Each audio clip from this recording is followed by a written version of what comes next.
हरे कृष्ण कृष्ण कृष्ण हरे हरे, हरे राम राम राम हरे हरे, हरे कृष्ण कृष्ण कृष्ण हरे हरे, हरे राम राम राम हरे हरे, हरे कृष्ण कृष्ण कृष्ण हरे हरे।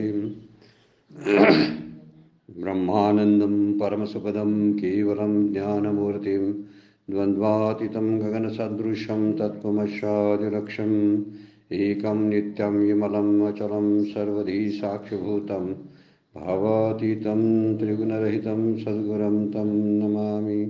नमामि सद्गुरु शान्तं सच्चिदानन्दविग्रहं पूर्णब्रह्मपरानन्द ईशम् आनन्दीवल्लभम् सद्गुरु सच्चिदानन्दं केवलं करुणाकरं ज्ञानयोगीश्वरं वन्दे ज्ञानदेवा पुनः पुनः। अलंकापुरी पुण्यभूमि पवित्र तिथे नांदतो ज्ञानराजा सुपात्र तया आचरिता महापुण्यराशी नमस्कार माझा सद्गुरु ज्ञानेश्वराशी। सर्व संतांना वंदन, सद्गुरूंना वंदन, ज्ञानेश्वर माऊलींना वंदन, आपणा सर्वांना वंदन करून आजच्या चिंतनाला आपण प्रारंभ करतोय। कालच्यापर्यंत आपण 7, 8, 9 नंबरच्या श्लोकाचा विचार आणि योगारूढ पुरुषाची लक्षणं, जीवनमुक्त पुरुषाची लक्षणं असा एक अभ्यास ज्ञानेश्वरीच्या भाषेमध्ये आपण केलेला आहे। आपण जास्तीत जास्त गीतेची भाषा वापरत नाही, पण गीतेच्या भाषेशिवाय ज्ञानेश्वरी पण सांगता येत नाही। हा एक 2 मुद्दे त्यामध्ये आहेत। तर गीतेच्या भाषेपेक्षा ज्ञानदेवांची भाषा जी आहे त्या भाषेचा विचार आपण करतोय, त्या ओव्यांचा आपण विचार करतोय। त्यामुळं कालच्या चिंतनापर्यंत योगारूढ पुरुषांची जी लक्षणं आहेत त्या लक्षणांचा विचार ज्ञानेश्वर माऊलीने आपल्याला व्यवस्थित पूर्ण सांगितलेला आहे। इथून पुढचे श्लोक आता जे आहेत या श्लोकापासून गीता ध्यान प्रक्रिया सांगणार आहे। ध्यानाच्या प्रक्रियेमध्येची स्थिती, त्यामध्ये येणारे जे प्रतिबंध आहेत किंवा ध्यान प्रक्रिया नेमकी कशी असावी, त्यासाठी अधिकारी पुरुष कोण आहेत याचा विचार ध्यान प्रक्रियेच्या श्लोकांच्या द्वारे या अध्यायाच्या खऱ्या अर्थानं या अध्यायाचा जो खरा विषय आहे तो विषय या श्लोकापासून आता सुरू होतोय। तत्पूर्वी हे योगारूढ पुरुष कसे होते याचा विचार आपण केलेला आहे। आज आपण 6व्या अध्यायातील श्लोक क्रमांक 10व्याचा विचार करतोय। योगी युंजित सततम आत्मानं रहसी स्थिता एकाकी यत चित्तात्मा निराशीर परिग्रहा। काय भगवद्गीता वर्णन करते, ध्यानाचा अभ्यास करणाऱ्या योग्याने काय करावं, एकांत देशात एकटे राहावे। 2 शब्द वापरलेले आहेत। वास्तविक एकांत असताना आपण एकटेच असतोय की नाही, असतो, पण बऱ्याच वेळा एकांतात एकटे आपण नसतो, म्हणून म्हटलेलं आहे एकांतात एकटे राहावे। रहसी एकाकी यत चित्तात्मा, रहसी स्थिता एकाकी, हे 2 शब्द भगवद्गीतेच्या श्लोकामध्ये आलेले आहेत।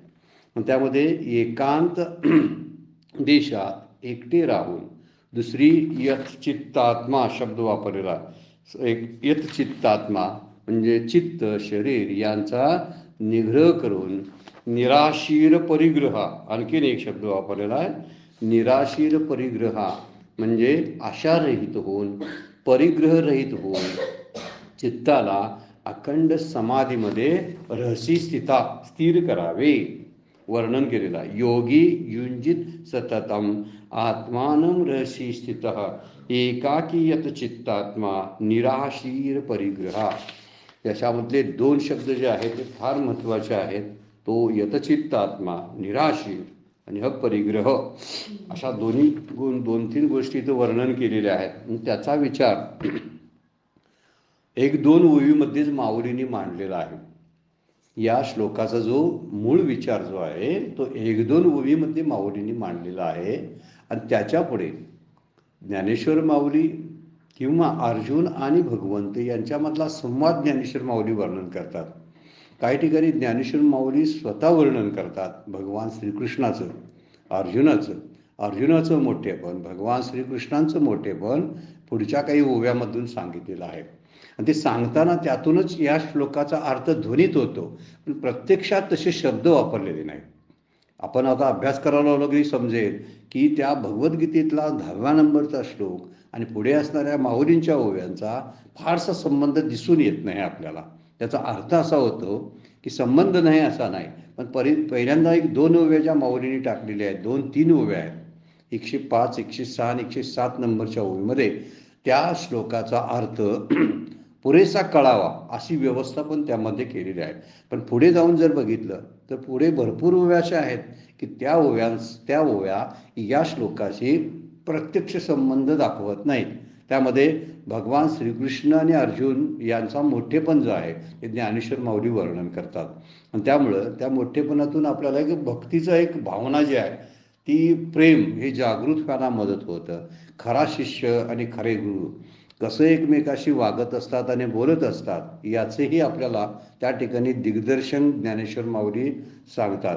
त्यामुळे इथं या श्लोकामध्ये योगी युंजित सततम आत्मानं रहसी स्थिता, सतत शब्द वापरलेला आहे. नित्य योग्याने एकांतत राहून मन बुद्धीचा निग्रह करून निराशीर व्हावं, म्हणजे कोणतीही इच्छा न करता अपरिग्रहित व्हावं, अपरिग्रहित होऊन चित्ताला समाधीत स्थिर करावं. ह्या 2-3 मुद्द्यावरती या श्लोकाचा भर जास्त आहे. त्यामुळं इथं वर्णन करणाऱ्या श्लोकातला विचार थोडासा आपण हळूहळू करत जाणार आहोत. पण इथं एक शब्द वापरलेला आहे, एकांतात साधना असायला पाहिजे. दुसरी गोष्ट ती एकट्यानं करायला पाहिजे. एकांतात सुद्धा बरेच वेळा का होतो, एकांत शब्द म्हणजे तिथं खूप काही माणसं नसतात, पण काही माणसांचा समुदाय असू शकतो, तोही एकांत आहे. पण त्या एकांताचा विचार इथं भगवद्गीता करत नाही. तर ती एकांत कोणता? एकट्याचा एकांत, म्हणजे एकाचा अंत. एक सुद्धा म्हणजे तोही अगदी तात्विकदृष्ट्या संपायला पाहिजे.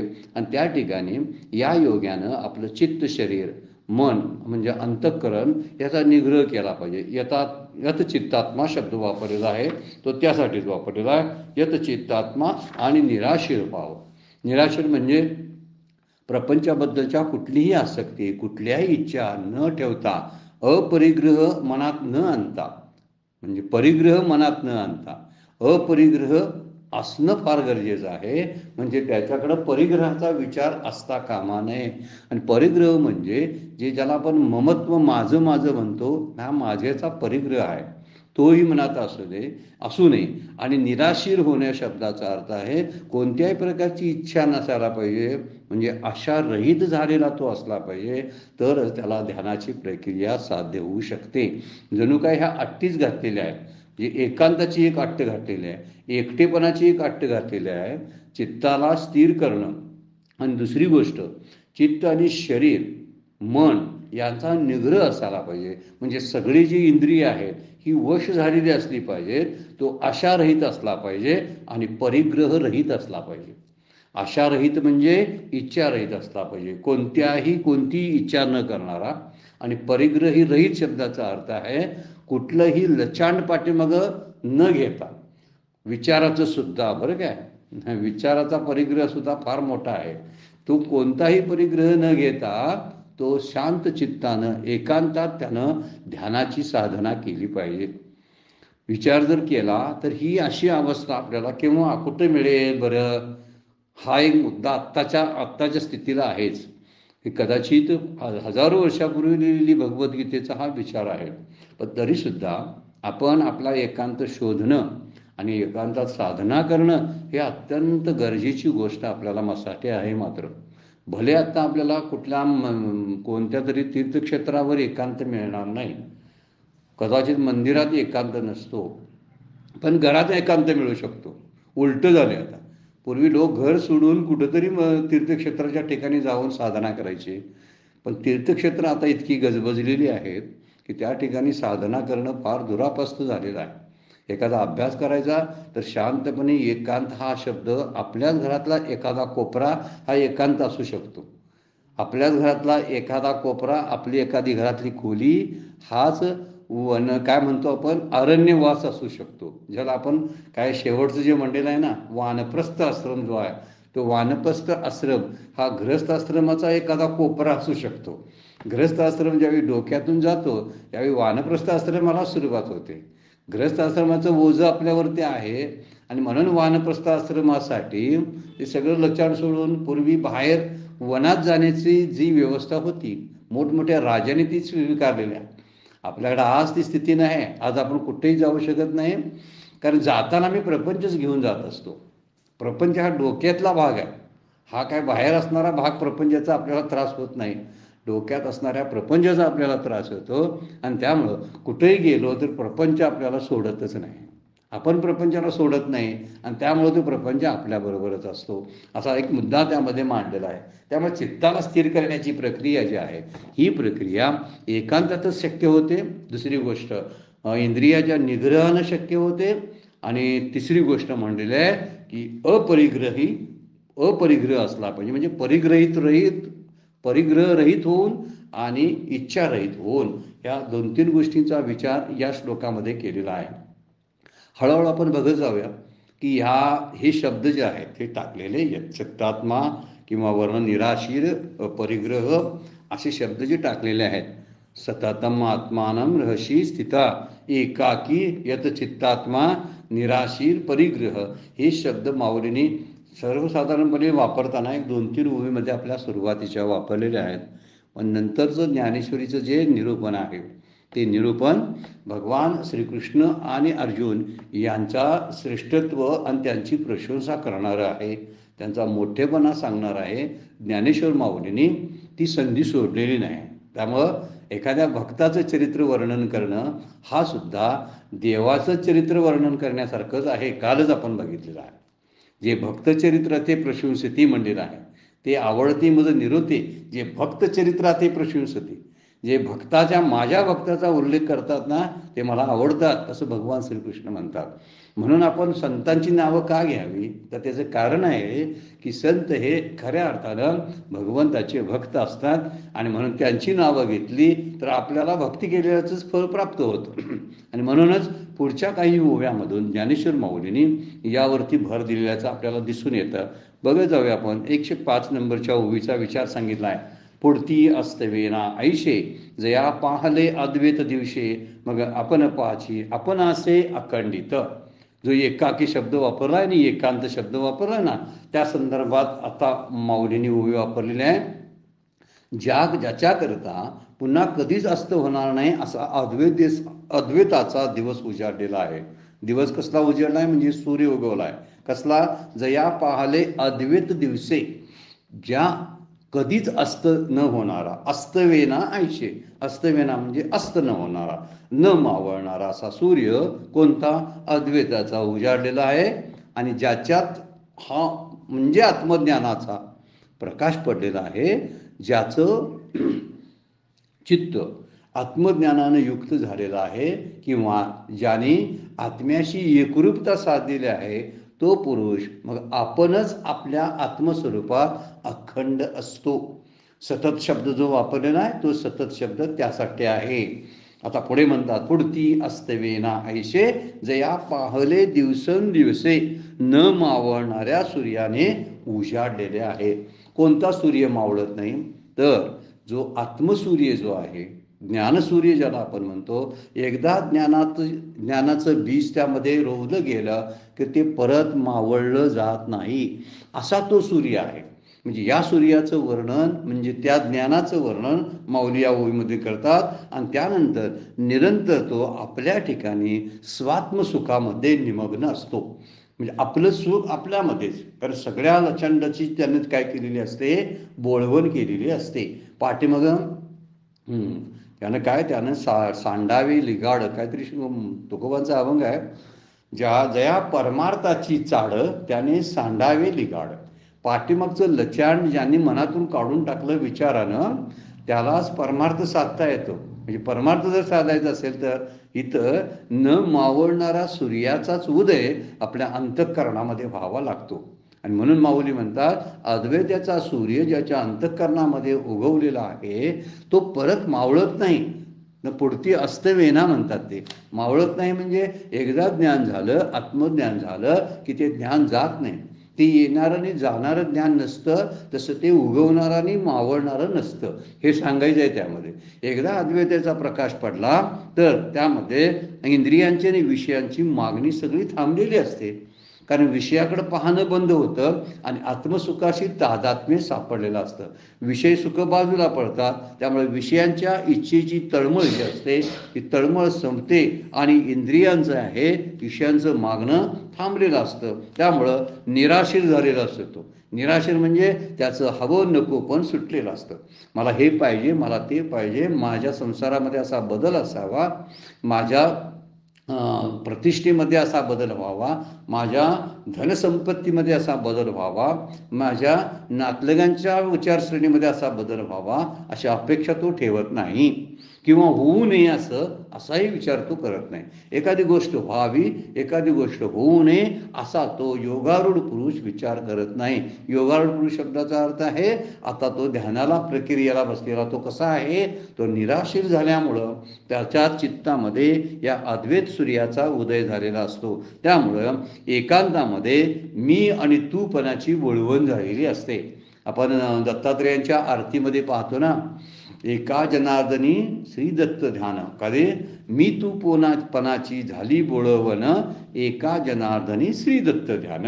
दत्ताचं ध्यान कधी लागेल असं नाथ महाराज सांगतात त्या ह्याच्यामध्ये, तर जेव्हा मी आणि तू पण असं द्वैत संपेल तेव्हा. त्यामुळे मी तूपणाची बोळवण म्हणजे मिथ्या विचार जे असतात त्या कल्पनेचं गाठोडे जे असतं तो मागं टाकून देतो. त्यामुळं तो परिग्रहातून बाजूला आलेला असतो. आणि परिग्रहाला एक वस्तू दृष्टिक्षेपात किंवा दृश्य दिसणारा सगळा परिग्रह एक वेगळा, आणि माझ्या मनात असणारा जो परिग्रह आहे तो वेगळा आहे. दोन परिग्रह. एक छोटासा दिसणारा हा परिग्रह सोडता येतो, ते सोपा आहे. घर सोडायला सोपं आहे, पण आतल्या कल्पना आणि भ्रम टाकायला फार अवघड आहे. अहंकार टाकायला फार अवघड आहे. क्रोध टाकायला फार अवघड आहे. हे सगळ्यात अवघड असणाऱ्या गोष्टी त्यानं ते संग्रहित केलेल्या असल्या तर तो आता टाकून रिकामा झालेला आहे. आणि अद्वैत सूर्याला विचार सांगितलेला आहे, पुढे अस्तवेला म्हणतात. असा अद्वैताचा सूर्य जो आहे तो अस्तवत म्हणजे पुन्हा मावळत नाही. मावळत नाही म्हणजे एकदा आत्मज्ञान झालं की ते ज्ञान पुन्हा जात नाही. तुकोबांचं अभंग सुद्धा त्यामध्ये चांगले आहेत बघा, की एकदा त्या दह्यापासून घुसळण करून लोणी बाहेर काढलं की ते लोणी परत ताकात मिसळत नाही. हा मुद्दा त्यातला आहे. आता लोणी रूपाला आलं ना ते, मग लोणी रूपाला आलं म्हणजे पूर्णत्वाला आलं. आता पूर्ण झालं ते.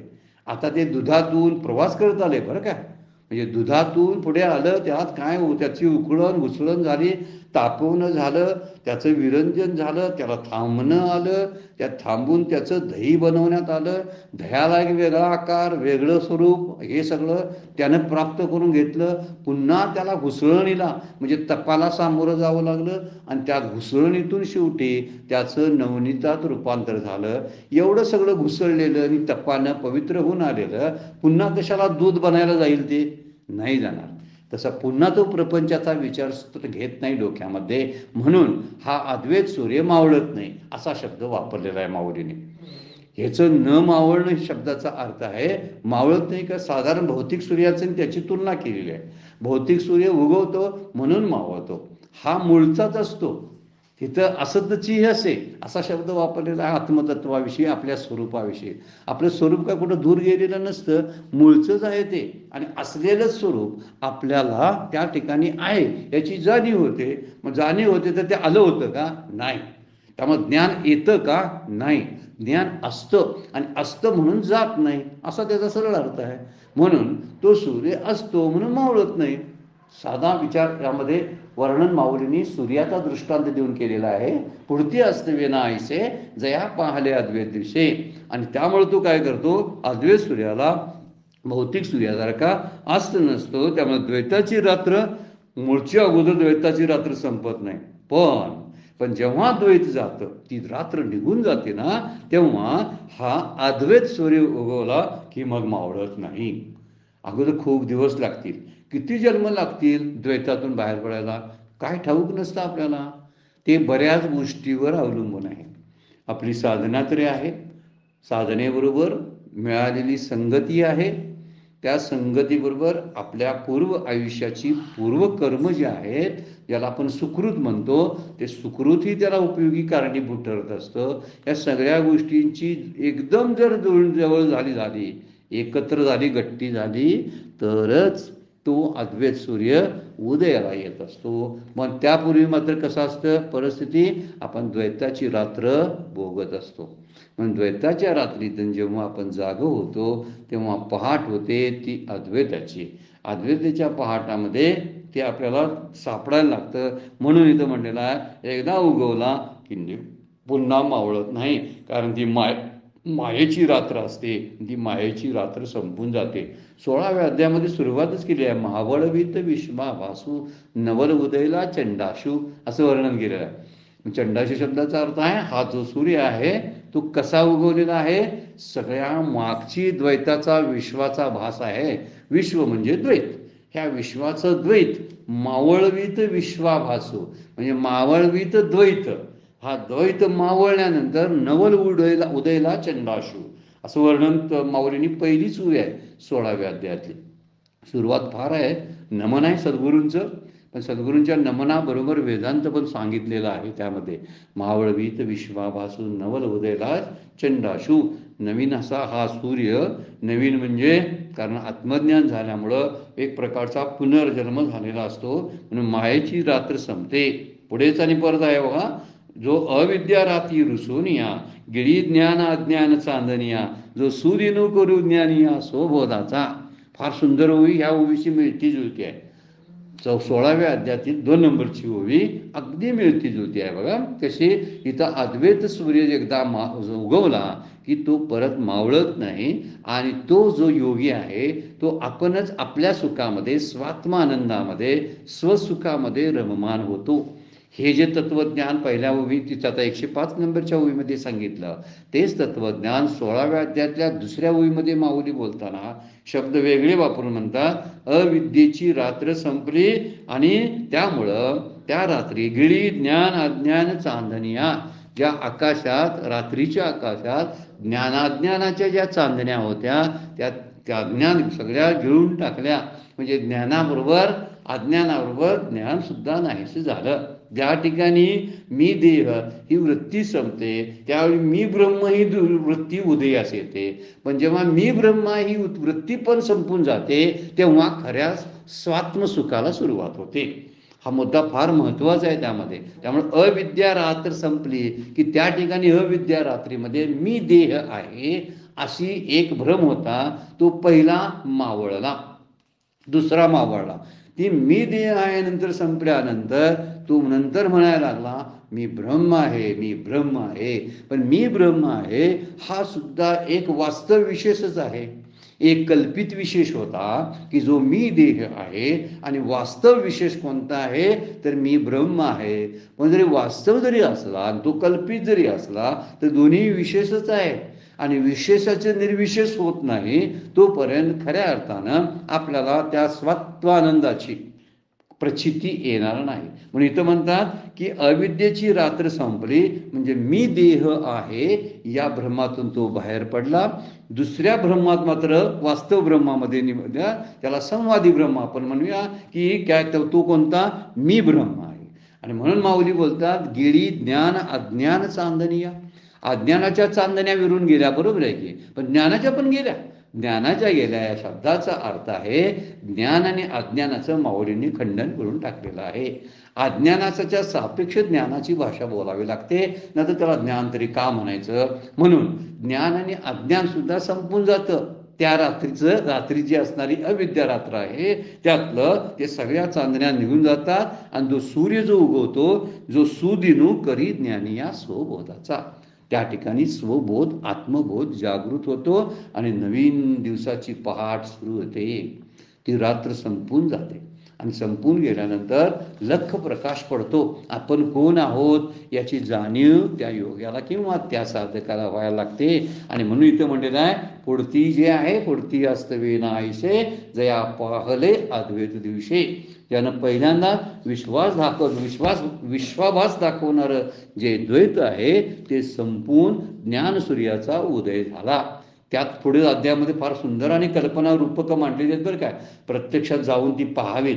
एक 4-5 ओव्या त्यातल्या आहेत ना, 16व्या अध्यायातल्या सुरुवातीच्या नमनाच्या ओव्या आहेत, फार सुंदर आहे. आणखीन एक रूपक वापरलं आहे बघा तुम्ही. जीवरूपी पक्षी जो आहे, जीवरूपी पक्षाने देहहानतेची घरटी सोडून अद्वैताच्या आकाशात ती विहार करू लागली. कोण? जीवरूपी पक्षी. ती कोण? जीव कुठं राहत होता? देह अहंतेच्या घरट्यामध्ये राहत होता. म्हणजे देह, मी देह आहे अशा अहंकारानं तो व्यापलेला होता. त्या देहअहंतेच्या घरट्यात राहणारा जीव पक्षी आपलं घरटं सोडतो का? पहाट झाली ना आता, रात्रीचे घरट्यात पक्षी असतात. मग तो पक्षी कोणता? जीवरूपी पक्षी. आणि तो कोणत्या घरट्यात राहत होता? देहहंतेच्या घरट्यामध्ये राहत होता. असा देहहंतेच्या घरट्यात राहणारा हा जीवरूपी पक्षी ते घरटं सोडून, म्हणजे देहहंतेचं घरटं सोडून बाहेर पडतो आणि मुक्त असणाऱ्या स्वबोधाच्या आकाशामध्ये विहार करू लागतो. विहार करतो म्हणजे बाहेर पडतो, मुक्तीचा अनुभव घेतो. म्हणून आणखीन एक तिथं दृष्टांत आहे. प्रवृत्तीच्या तीरावर असणारी जी भ्रांत बुद्धी आहे रूपी पक्षी एक आहे. एका तीरावर बुद्धिरूपी पक्षी आहे आणि दुसऱ्या तीरावर बोधरूपी पक्षी आहे. दोन कशी रूपक केलेत माऊलीने बघा 16व्या अध्यायामध्ये. ह्याच्याशी संबंधित आहे म्हणून आपण थोडंसं चिंतन करायला लागलोय. पुढच्या दुसऱ्या टोकावर पलीकडच्या तीरावर बोधरूपी पक्ष आहे, आत्मबोधरूपी पक्ष आहे. आणि अलीकडच्या तीरावर बुद्धिरूपी पक्ष आहे.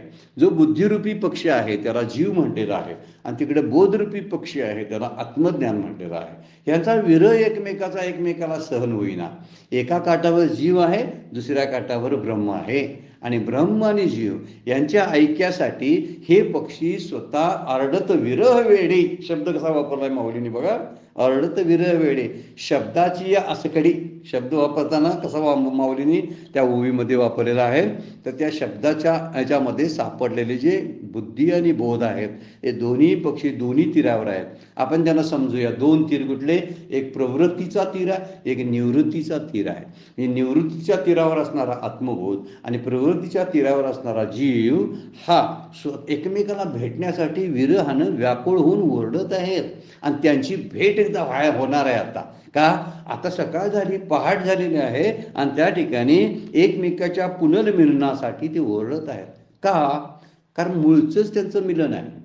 आणि ती ताटातूट झाली. ही ताटातूट होण्याला कारण मधले जे विकार आहे त्या विकारानं झालेले आहे. मधली जी देह अभिमान आहे, देह सत्यत्वाची भ्रांती आहे, जगत सत्यत्वाची भ्रांती आहे, कर्तृत्वाची भक्तृत्वाची भ्रांती आहे. त्यामुळे देहानं आत्म्याशी आपलेलं, जीवानं आत्म्याशी असलेलं तादात्म्य टाकून दिलेलं होतं. अनेक जन्म अशाच रात्रीमध्ये गेले होते. आता सूर्य उगवलेला आहे आणि जो सूर्य आहे तो स्वबोधाचा, तो मावळणारच नाही आता. कारण तो अद्वैताचा सूर्य आहे आणि अद्वैताचा सूर्य न मावळणार असल्यामुळं आता त्यांची भेट होणार आहे, त्यांचं मिलन होणार आहे. म्हणून जो देह इंद्रिय मोह यांच्या अहंकार यांच्या समूहात जगत असतो तो द्वैताच्या रात्रीचा अनुभव घेत असतो. द्वैताचा अनुभव कुणाला येतो? देह मी आहे, इंद्रिय मन यामध्ये स्वतःला गुंतून घेतो. जो अहंकार धारण करत असतो हा द्वैताच्या रात्री जगत असतो. पण जो आत्मस्वरूपाच्या अनुसंधानामध्ये एकरूप होतो तो आत्मप्रकाशाच्या ह्या प्रकाशामध्ये, आत्म्याच्या प्रकाशामध्ये निरंतर आनंदाची दिवाळी साजरी करतो. कारण परत तो सूर्य मावळतच नाही आणि स्वतः आनंद भोगत बसतो. आपण पाची आपण असे अखंडित. मग आता एकटा एकाकी तो आनंद भोगत असतो. त्याला दुसऱ्याच्या कुणाची गरज पडत नाही. अगोदर दुसऱ्यांच्या साह्यानं ते फुटकळ आनंद जो होतेत ना, म्हणजे विषयांची सुख, त्या सुखाचा अनुभव तो पूर्वी घेत होता. पण आज परिस्थिती कशी झाली की अद्वैत सूर्य उगवल्यामुळं आता त्याला खऱ्या आनंदाचा काय लागलेला आहे? पत्ता लागलेला आहे. त्यामुळे इथं वर्णन करताना माऊली करतात, मग आपण पाची आपण असे अखंडित.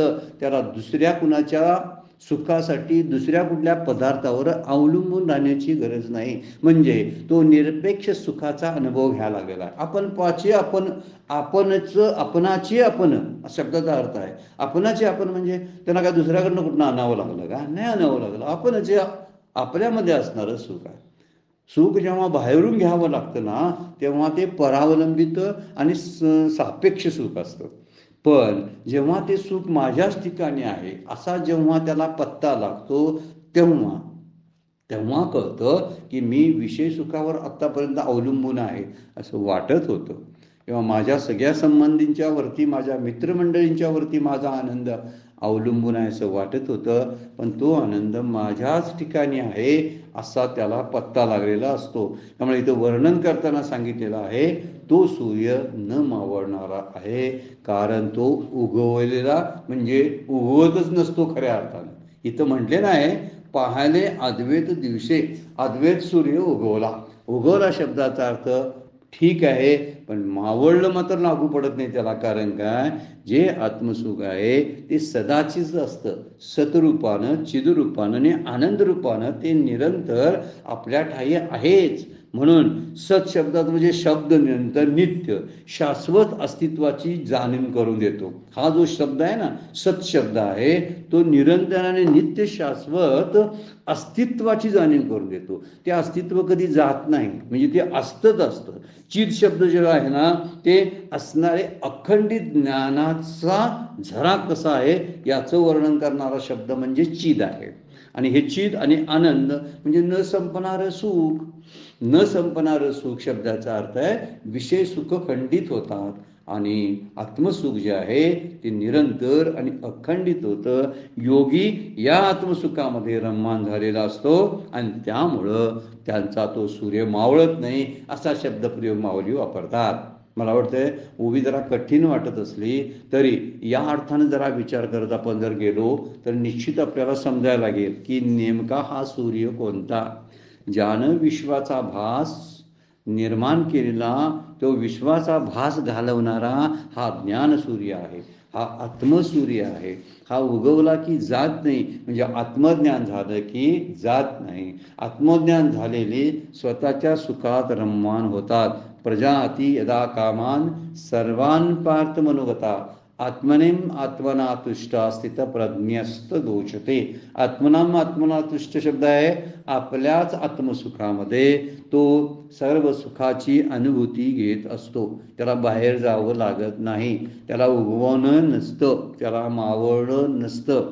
या विचार इथं या आत्मज्ञानाचा सांगितलेला आहे. त्यामुळं त्या प्रकाशामध्ये तो निरंतर आनंदाची दिवाळी साजरी करतो. उजेडी राहिले उजेडी होऊन. इंद्रायणी काठी या अभंगामध्ये गदिमानी चांगलं सुंदर वर्णन केलेलं आहे. जेव्हा ज्ञानदेवांचं वर्णन करणारा तो अभंग आहे, त्या अभंगामध्ये म्हणतात की उजेडी राहिले उजेडी होऊन. जे उजेडातच आहेत पण कसे राहिलेत, त्यांच्यात उजेड आहे, म्हणजे सुख हे तिथंच आहे, सुखात सुखरूप झाले असा अर्थ आहे त्याच्यामध्ये. म्हणजे वर्णन करताना म्हणलेलं आहे सुखच आहे, तेच सुखरूप आहेत, आणि आजूबाजूला ती सुखाच्या डोहामध्ये आहे. आनंदाचा डोह आनंद तरंग असे तुकोबा त्याचं वर्णन करतात. म्हणून उजेडी राहिले उजेडी होऊन असा जो अद्वैताचा सूर्य जो आहे तो कधी मावळत नाही असं माऊली म्हणतात. आता 106 नंबरची ओवी. ऐसिया दृष्टी जो विवेकी पार्था तो एकाकी. मध्ये श्लोकामध्ये एकाकी शब्द जो वापरलेला आहे ना, रहसी स्थिता एकाकी हा शब्द वापरला ना, त्या संदर्भातला ओवीचा विचार थोडासा माऊलींनी यामध्ये केलेला आहे बघा. 106 नंबरच्या ओवीमध्ये ऐसिया दृष्टी जो विवेकी, जो अशा व्यापक दृष्टीने विचारी आहे, तो कोठेही केव्हाही एकटाच आहे. पार्था तो एकाकी, जो सहजे अपरिग्रही तिन्ही लोकी तोची म्हणून तो सहज परिग्रह रहितही आहे, कारण तोच एक तिन्ही लोकांमध्ये ब्रह्मरूपाने आहे. म्हणून वर्णन कसं करलंय, तो एकाकी एकटा आहे, म्हणून एकाकी शब्दाचं आत्मस्वरूप आहे, भगवंत नित्य आहे आणि सर्वत्र भरलेला आहे. अशी व्यापक दृष्टी जेव्हा त्याला विचारानं प्राप्त होते ना, तेव्हा त्याला एकटं कसं वाटेल सांगा बघू. एकटा कसा वाटेल त्याला, आणि तो एकटाच असतो. विचार केला आपण सुद्धा एकटेच असतो. आपण एकटेच नेहमी असतो, आपल्याला कळत नाही. थोडासा विचार केल्यानंतर कळतं, जेव्हा आपल्याला आतमध्ये माझ्या काहीतरी चालू असतं ना, त्या आतमधल्या घडामोडीचं दुसरी कोण दुरुस्त करू शकत नाही. काही वेळा काही गोष्टी बोलायला सुद्धा आपल्याकडं जीभ बंद पडण्याची शक्यता असते. मग अशा वेळी मी एकटाच आहे ना, असा त्याचा अर्थ आहे. मी येतो एकटा, जातो एकटा. माझ्याबरोबर असते कोण येताना? कोणी नसतं. आणि जाताना माझ्याबरोबर कोण असतं? कोणी नसतं. येताना कदाचित शरीराचं हे ओझं घेऊन येतो आणि जाताना 4 खांद्यावर हे ओझं ठेवून निघून जातो. अशी सगळी काल्पनिक असा प्रवास सगळा आहे. हा काल्पनिक प्रवास का म्हणते नाही? कारण मला येणं आणि जाणं नाही, हे मला समजेल ज्यावेळी, त्यावेळी मला एकाकीपणा कधीच वाटणार नाही. एकाकीपणा जो वाटतो ना, तो कशा पद्धतीने वाटतोय माहिती आहे का? की तो परिग्रही जे असतात ना, त्यांना परिग्रहाशिवाय राहता येत नाही. आणि इथं माऊली म्हणतात की जे सहजे अपरिग्रही तिन्ही लोकी मनोगनिया, ते अपरिग्रही असतात म्हणजे परिग्रह रहित असतात, म्हणूनच एकाकी असतात. एकटेपणाची जाणीव, एकाकीपणाची जाणीव केव्हा होते? तर ज्यावेळी आपण परिग्रही रहित होतो. त्यामुळं मग त्याला एकटे कसं वाटेल? ज्याला सगळ्या दृष्टीला ब्रह्मच अनुभवाला येतं, तो एकटा कसा आहे सांगा? जे जे दृष्टी दिशे ते ते ब्रह्मरूपो, किंवा तुका म्हणे जे जे भेटे ते ते वाटे मी ऐशे. आता सगळी माणसं भेटतात ती मीच आहेत, मग ती माणसं आहेतच असा त्याचा अर्थ आहे ना. मग मला एकटेपणाची जाणीव कशी होईल? म्हणून तो असणारा परिग्रह कसा करेल सांगा भाऊ? आणि कुठल्या प्रकारचा परिग्रह करेल? कारण खरा विचार केला ना, तर हा परिग्रहच आपल्या ध्यानात अडथळा बनणारं एक गोष्ट आहे. आपण याचा अगोदर विचार करत नाही. त्यामुळं मागच्या एक अध्यायामध्ये आपण एकदा बोललो होतो की अगोदरच्या अष्टांग युगातल्या साधनांचा विचार न करता डायरेक्ट जी ध्यानावर आरूढ व्हायचा प्रयत्न करतात, तर त्यांना तिथून घसरावंच लागतं. ध्यान हे कधी होतं? ज्यावेळी पाठीमागं असणारी जी इतर जी आहेत, ध्यान ही 7वी पायरी आहे. पण आपल्याला काही माहितीच नाही. 7वं साधन आहे. पण मागची 6 साधनं कोणी करायची? यम, नियम, प्राणायाम, आसन, प्रत्याहार आणि धारणा, ही 7 साधनं आहेत. ही 7 साधनं न करता यमाचा विचार करायचा नाही. काय असेल ते शौच, काय काय काय काय आहेत शब्द आपण बघितलेत बघा. यम 5 आहेत, नियम 5 आहेत. हे सगळं न करता आसन बसायला गेला तर आसन घालता येणार नाही. आसन त्यानंतर आहे, काय म्हणतो आपण? आसन प्रत्याहार. म्हणजे आपल्या चित्ताला निरोधी करता आलं पाहिजे इतर गोष्टीपासून, ते करणं. त्यावर धारणा करणं. आणि धारणा जमायला लागली, अशी काही दिवस निघून गेले की मग ध्यानाचा अभ्यास सोपा जातो. आणि इथं तरी वर्णन केलेलं आहे, जर परिग्रहानं रहित, परिग्रहासहित जर तो असेल, म्हणजे संग्रही वृत्ती जर त्याच्याकडे असेल, तर हा संग्रह त्याला प्रत्याहारच जमला नाही, असा त्याचा सरळ अर्थ आहे. प्रत्याहार जमला नाही तर पुढे धारणा आणि ध्यान कसं जमेल सांगा बघू? मग ध्यानात परिग्रह अडथळा आहे. म्हणून वस्तू जमवणं ही एक प्रकारची आपली हौस असते. सगळ्या वस्तू माझ्या भोवती असायला पाहिजेत. सगळी सुखाची साधनं आपण जमा करत असतो. आणि सगळी सुखाची साधनं जमा जरी केली असतील, पण त्याचं सुखाचं केवढा त्यातला भाग आहे हे बघत नाही. वस्तू जमवणं ही एक हौस आहे, ती सांभाळण्याची एक जबाबदारी आहे, आणि त्या माझ्या आहेत असं एक ममत्व आहे. बघा किती गोष्टीमध्ये आपण अडकतो. वस्तू जमवणं ही हौसेनं जमवतो आपण, मग ते सांभाळण्याची जबाबदारी घ्यावी लागते, आणि ते माझं आहे असं ममत्व निर्माण होतं. ममत्व असेल, जबाबदारी असेल, हौसेनं त्रस्तता आणि अस्वस्थता असेल, तर ही व्यक्ती, परिग्रह धारण करणारी, संग्रह करणारी व्यक्ती ध्यान लावेल का सांगा बघू? म्हणून आम्हाला ध्यान लावावं लागतं. का लावणं? ध्यान लावावं लागणं हा शब्दप्रयोगच चुकीचा आहे. ध्यान लागणं हा शब्दप्रयोग बरोबर आहे. झोप लागणं असं आपण बोलतो. लागते झोप. झोप लावायची नसते, आणायची नसते. आणायची असते तर प्रत्येकाला झोप अगदी सहजपणाने प्राप्त झाली असती, पण तशी परिस्थिती नाही. झोप यायला झोप आपोआप येते. तसं ध्यान आपोआप लागायला पाहिजे. केव्हा? तशी परिस्थिती तयार झाली तर. पण परिग्रहामुळे घडते, म्हणून तो अपरिग्रही आहे. या योग्याकडे काय आहे माहिती आहे काय? जो आता ध्यानाला बसणार आहे त्याच्याकडे ममत्व नाही, तो एकांतात आहे आणि अपरिग्रही आहे, म्हणजे परिग्रह रहित आहे. असा परिग्रहित सहज झालेला जो आहे तो तिन्ही लोकांमध्ये ब्रह्मरूपाने आहे असं वर्णन माऊली करतात. आपण ही दृष्टी प्राप्त व्हायला त्यांच्याकडे विवेक आहे, त्यांच्याकडे विवेक आहे आणि तो विवेक त्यांनी धारण केलेला आहे. आणि विवेकामुळे त्यांना कळतं ममत्व केवढं ठेवायचं. ममत्वामुळे होणारा त्रास त्यांना कळलेला असतो. ममत्व कशामुळे येतं माहिती आहे काय? परिग्रहामुळे होतं. आणि हा परिग्रह पुढे लांबत जातो. म्हणून संसाराशी तादात्म्य ठेवून ध्यान कधी जमणार नाही. संसारातली वस्तू, संसारातल्या व्यक्ती, परिस्थिती, त्या भूतकाळाशी निगडीत असणाऱ्या घटना याच्याशी तादात्म्य ठेवून आपल्याला ध्यान कधी लागणार नाही. कारण ध्यान करायचं नसतं, लागत असतं. म्हणून आत्मस्वरूपाशी जोडून असल्यामुळे तो गर्दीत असताना सुद्धा एकांताचे सुख अनुभवतो. कारण तिथं द्वैत नसतं. म्हणून गर्दीत असताना सुद्धा तो एकांताचं सुख अनुभवतो. मग बऱ्याच वेळा मी एकटा आहे असं एकदा बोलता बोलता परमपूज्य काकाशी बोलल्यानंतर काका बोलले, एकटा आहे हे रडगाणं आहे आणि मी एकमेव आहे हा आनंद आहे. म्हणून मी एकमेव आहे असं बोला, म्हणजे तिथं अद्वैत येतं. मी एकटा आहे तिथं रडगाण्याने संसार असतो. एकटा आहे म्हणजे बरेच वेळा मला एकटं पाडलेलं आहे, मी एकटाच आहे, माझ्या जोडीला कोण नाही आहेत, हा एकटेपणा जो आहे ना हा रडगाण्यातून येत असतो.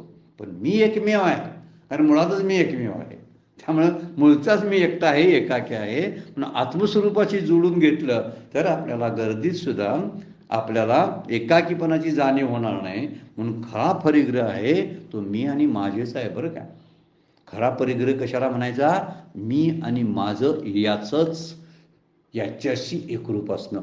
मी जो आहे अशुद्ध रूपानं, अहंकाराच्या रूपानं, कर्तृत्वाच्या भ्रांतीच्या रूपानं असलेला मी, आणि दुसरं जे माझ्यासमोर मी निर्माण केलं असं वाटत असतं तो परिग्रह आहे.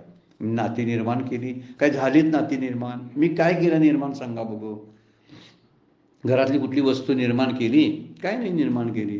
त्याला फक्त मी माझं म्हणतो. निर्माण कोण? आम्ही काय करायला नाही. पण निर्माण केलं नसताना सगळे सृष्टीची निर्मिती करणारा सृष्टी निर्माता आहे.